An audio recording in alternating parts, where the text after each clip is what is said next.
What do we do when catastrophe strikes?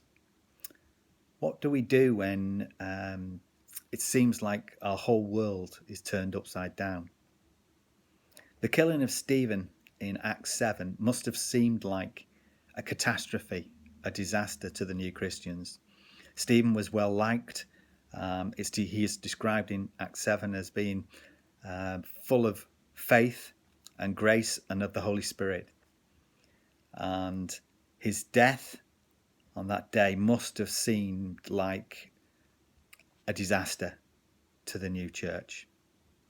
And Acts 8 starts with, on that day, meaning the day that Stephen was actually killed, on that day a great persecution broke out against the church in Jerusalem, and all except the apostles were scattered throughout Judea and Samaria.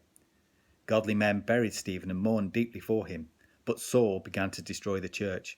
Going from house to house, he dragged off both men and women, and put them in prison.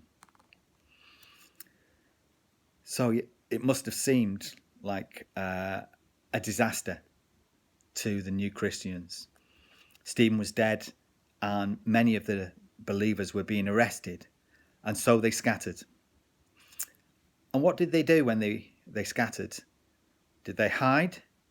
Did they pretend that they were no longer part of this new religion that was being persecuted?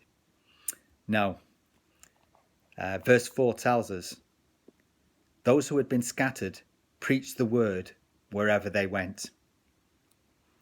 And they were scattered, chapter 8 tells us they were scattered all through that area, Samaria, Galilee, Asia, Egypt and Rome.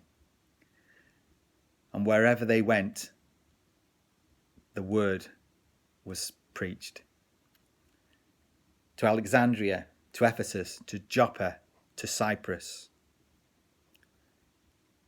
Those who had been scattered preached the word wherever they went.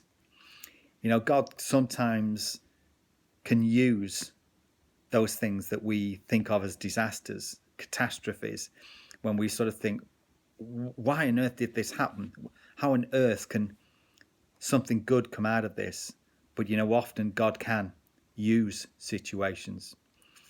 I'm sure God didn't want Stephen to be stoned, but he used that situation and the fact that Saul was persecuting the church to push the people out, to give them a gentle nudge to go out of Jerusalem, where they'd all been based, to spread the word throughout the whole region. And that's what happened. And you know, sometimes some of the things that happen to us through life, we've been talking about it in the Bible studies that we have on a Thursday, that sometimes the things that happen to us in life are used by God to push us in a new direction, a new start, a new beginning, and something greater. Talk to you again.